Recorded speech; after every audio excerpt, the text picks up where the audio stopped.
बार फिर से अपने YouTube channel stock trading technique पर आपका हार्दिक स्वागत करता हूं। दोस्तों, जिन स्टॉक्स के ऊपर मैं अपना ओपिनियन आपके साथ शेयर कर रहा हूं, इन स्टॉक्स से रिलेटेड वीडियो मेरी वीकली बेसिस के ऊपर होती है।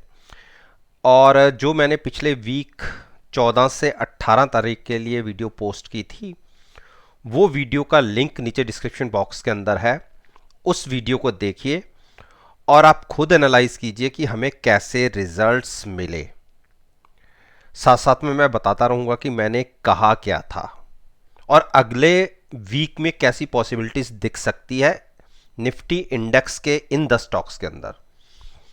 इसमें से ओएनजीसी का एक ऐसा शेयर है जो अब निफ्टी इंडेक्स में नहीं है, इसकी जगह टाटा स्टील ने ले ली है। तो ये आपको मैं क्लियर कर देता हूं। जैसे कि आप ओएनजीसी का स्टॉक देख रहे हैं स्क्रीन के ऊपर, पिछले वीक में मैंने क्या कहा था, क्योंकि अगर मैं 5 कैंडल पीछे जाऊं, क्योंकि वीक में 5 ही दिन होते हैं, 1 2 3 4 5, इन 5 कैंडल को छोड़ दो, जब ये कैंडल फॉर्मेशन हुई थी तब मैंने वीडियो पोस्ट की थी और इसमें हमें पिछले वीक में तकरीबन 3-4 रुपए हमें बहुत अच्छा प्रॉफिट रहा था। और मैंने अगले दिन के लिए यानी अगले वीक के लिए ये कहा था ट्रेडर्स के लिए कि अगर 122 के नीचे हमें ट्रेडिंग मिलती है तो आपको शॉर्ट करना है 119.50 के टारगेट के लिए। आप अगले पूरे वीक में देख लीजिए, जो लो लगे वो नीचे 119 के ही लगे और मैंने 50 तक के टारगेट बोले थे। तो ट्रेडर्स को भी नीचे के पूरे टारगेट शॉर्ट के अचीव हो गए। और रिटेल इन्वेस्टर्स को मैंने भी क्या बोला था कि रिटेल इन्वेस्टर्स को एंट्री लेनी है 119 पर। वो प्राइस भी आपको दिखा, यानी जो ऊपर से मैंने ट्रेडर्स को शॉर्ट करवाया था उसमें भी प्रॉफिट, और जो रिटेल इन्वेस्टर्स को 119 के आसपास मैंने एंट्री के लिए बोला था, अगर आप फ्राइडे के सेशन में देखें तो क्लोजिंग बेसिस तक आप उसमें भी प्रॉफिट में थे। यानी हमने पूरा इसमें 100% रिजल्ट हमें प्रॉफिटेबल देखने को मिला। अब बात करते हैं कि नेक्स्ट वीक में कैसी पॉसिबिलिटी दिख सकती है इस स्टॉक के अंदर। देखिए, बेरिश क्रॉसओवर है तो लॉन्ग पोजीशन हमने ले लिया 199 पर, हमें कोई दिक्कत इसलिए नहीं कि हमारी पोजीशन पूरी की पूरी हेज है, लेकिन सेंटीमेंट्स वीक है। अब इतने नीचे के लेवल पे हम फ्रेश शॉर्ट तो करेंगे नहीं, ठीक है। जिनको 119 पर ट्रेड बाइंग साइड पर मिल गया है उनकी पोजीशन हैज है, क्योंकि साथ में हमने पुट भी बाय की है, तो उनके लिए कोई दिक्कत नहीं है। अब किसी को और एंट्री लेनी है फ्रेश, ये तो हो गई थी जो मैंने पिछले वीक बात कर दी। अब अगले हफ्ते की क्या पॉसिबिलिटी है, जिसको फ्रेश एंट्री लेनी है, अगर गिरावट और गहराती है तो 116 के आसपास वो एंट्री ले सकते हैं। अब बात करें हम सन फार्मा की। देखिए, सन फार्मा के हमने 675 पर पिछले वीक से एक हमारी पोजीशन कंटिन्यू चली आ रही थी, जो पिछले वीक में उसने बिल्कुल हमें प्रॉफिट नहीं दिया, और उसी पोजीशन को हमने आगे के एक हफ्ते भी कैरी किया। और अगर फ्राइडे तक के सेशन की बात करें तो उसमें हमें कोई प्रॉफिट फ्राइडे के सेशन तक नहीं देखने को मिला। यानी 2 हफ्ते से हम इस पोजीशन को बना के बैठे हुए हैं, लेकिन ये ऊपर के दायरे जो 678 680 के उसको ब्रेक नहीं कर रही, तो हम इस ट्रेड के अंदर प्रॉफिट में अभी तक नहीं पहुंचे। और साथ में हमारी पोजीशन हेज है, 680 के आसपास की पुट हमारी लॉन्ग है, यानी बाय कर रखी है, और फ्यूचर्स हमने लॉन्ग कर रखा है। नीचे हमें गिरावट पे कोई भी अनलिमिटेड लॉस वाली कोई बात ही नहीं है। अब जिन्होंने न्यू एंट्री लेना चाहते हैं इसके अंदर, इस स्टॉक के अंदर, उनको मैं कहूंगा कि थोड़ा सा वेट कर ले, क्योंकि सीमित दायरे के अंदर अभी ये स्टॉक ट्रेड कर रहा है। और मैं आपको अगर लॉन्ग कराऊंगा तो साथ में पुट भी बाय कराऊंगा हैजिंग के लिए, तो वो मैं अभी चाहता नहीं। न्यू एंट्री अभी कोई मत लीजिए।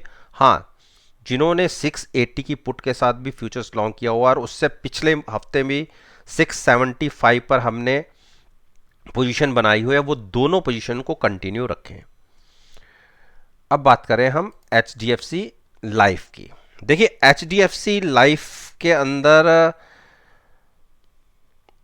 हमने एक चीज देखी थी ट्रेडर्स के लिए बात करी थी मैंने कि 678 अगर ब्रेक करता है, 678 ब्रेक करता है तो हम शॉर्ट पोजीशन बनाएंगे 650 और 670 के टारगेट के लिए।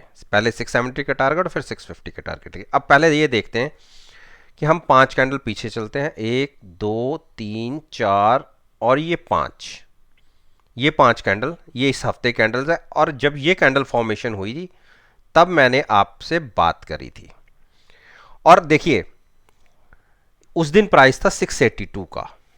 मैंने ये कहा था कि अगर 678 ब्रेक होगा तो हम शॉर्ट पोजीशन बनाएंगे। अब अगले दिन देख लीजिए हम कहाँ ओपन हुए, हम यहां पर ओपन हुए, 682 पर ओपन हुआ, और जैसे ही ओपन हुए हमें देखिए 678 पर शॉर्ट मिली, और जो लो लगा दिया हमने नीचे की तरफ 674 675 के।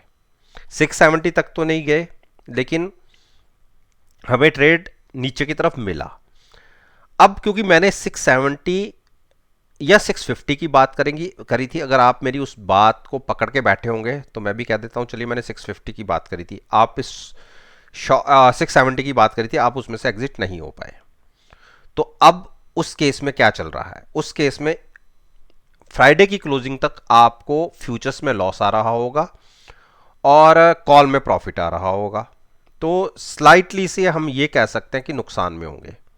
लेकिन अब हमें करना क्या है, क्योंकि वहां से इस स्टॉक ने बहुत दौड़ लगा दी है ऊपर, तो जो 680 के आसपास की कॉल हमने बाय की थी उसमें क्योंकि ह्यूज प्रॉफिट है, उस प्रॉफिट को हम एक बार बुक करेंगे, प्रॉफिट लेंगे और अपनी जो हैजिंग के लिए जो पोजीशन होगी वो हम अब 710 पर शिफ्ट कर देंगे। यानी इतना प्रॉफिट को हम लॉक करें, कॉल के प्रॉफिट को, और जो हमारी पोजीशन शॉर्ट साइड पर बनी हुई है फ्यूचर्स के अंदर उसको हम एज इट इज कंटिन्यू रखेंगे, और कॉल हम बाय करेंगे अब 710 की।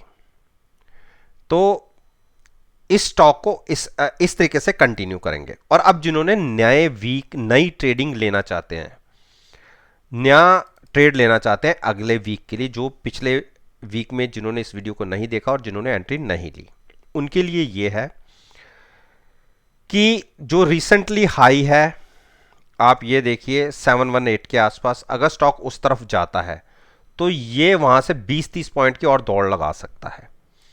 तो RSI 68-69 है। मैं आप सभी को पता है कि मैं 75 के आसपास जाके एक शॉर्ट पोजीशन लेने की बातें करता हूं जब RSI 75 के जोन के आसपास होती है, तो वहां जाकर हम एक शॉर्ट पोजीशन की तलाश करेंगे।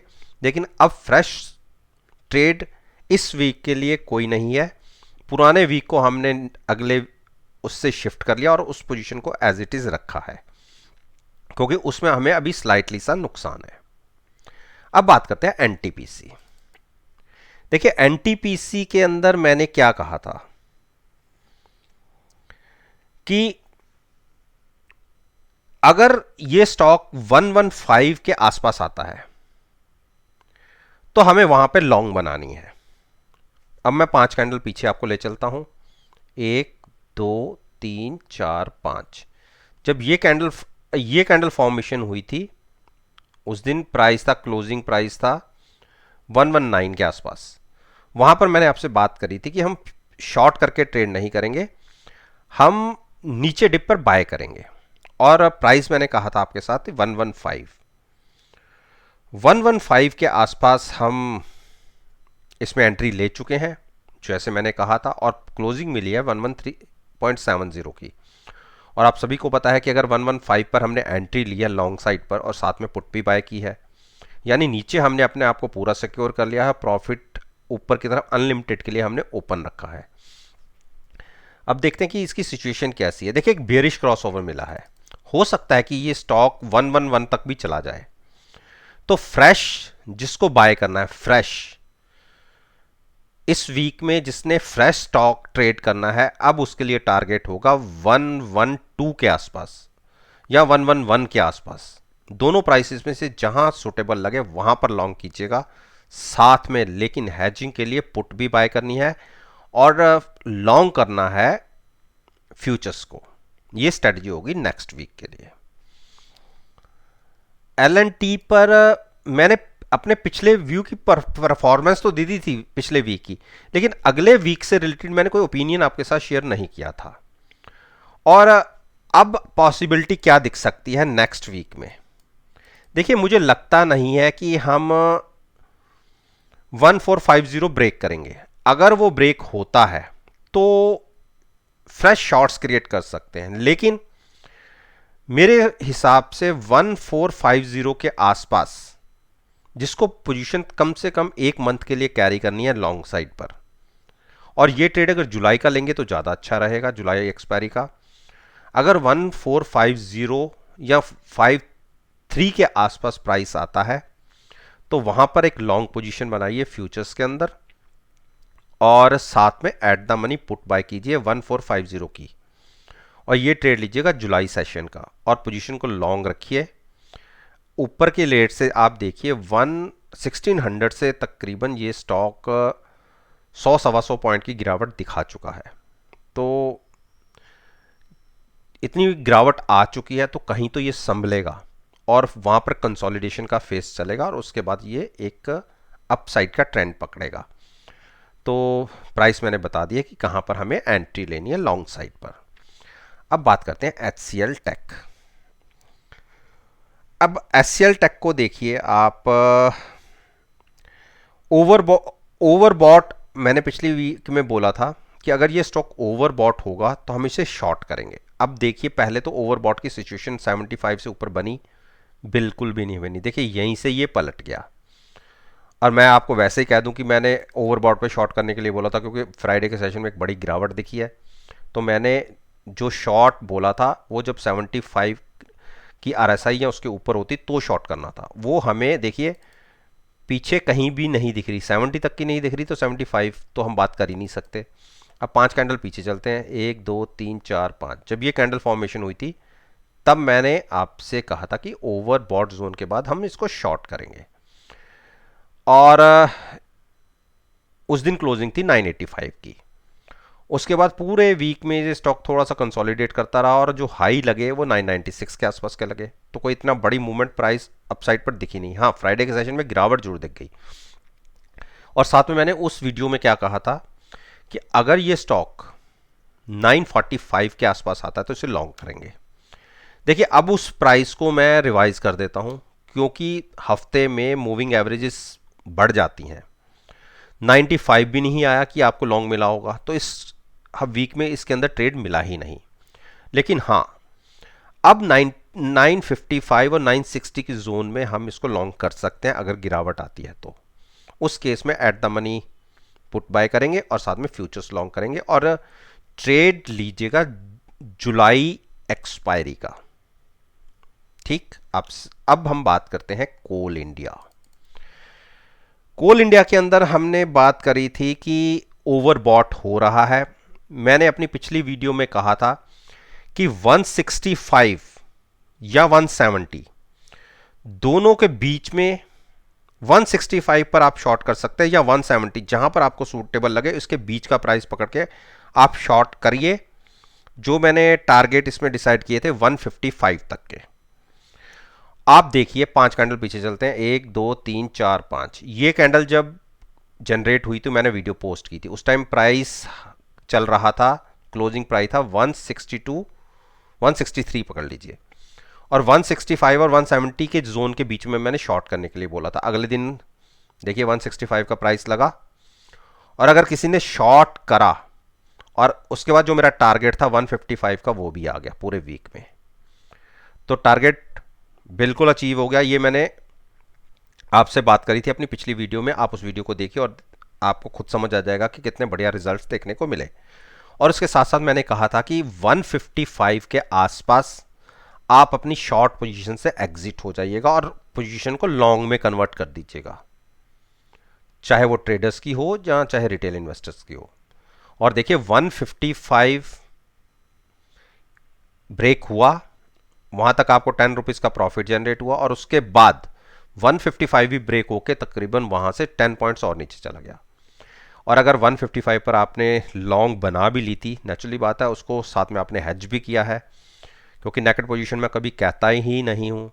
और 155 पर अगर लॉन्ग बनी है तो उसके साथ के अगर पुट बाय किया तो पुट आपको सपोर्ट कर रही है। हाँ, पुट में 7-8 रुपए मिल रहे होंगे, तो अगर 10 रुपए उसमें तो लग रहे हैं, तो अल्टीमेटली इस पूरे ट्रेड के अंदर, वीकली ट्रेड के अंदर आप अच्छे प्रॉफिट में बैठे हुए हैं। अब आ गए हैं हम 146, बहुत क्रूशियल प्राइस के ऊपर क्लोजिंग मिली है। देखिए, अगर आपको 145 के नीचे ट्रेडिंग मिलती है, 146 मैं ट्रेडर्स के लिए कह रहा हूं, जिस स्ट्राइक के आसपास आप शॉर्ट करेंगे फ्यूचर्स को, वहां की आप कॉल बाय करेंगे। और गिरावट मेरे को लगता है कि 141 ब्रेक हुआ तो 135 तक के टारगेट आपको देखने को मिल जाएंगे। एक बड़ी गिरावट आ चुकी है पहले ऑलरेडी। आरएसआई भी 44 के आसपास है, थोड़ी सी गुंजाइश और बचती है गिरावट की, लेकिन ट्रेडर्स के लिए अपॉर्चुनिटी बन सकती है। 145 के नीचे ट्रेडिंग मिलने पर 10 से 15 मिनट नीचे मिलने पर एक शॉर्ट पोजीशन ले सकते हैं, साथ में कॉल बाय कीजिएगा। अब बात करें बीपीसीएल। देखिए, बीपीसीएल के अंदर मैंने क्या कहा था,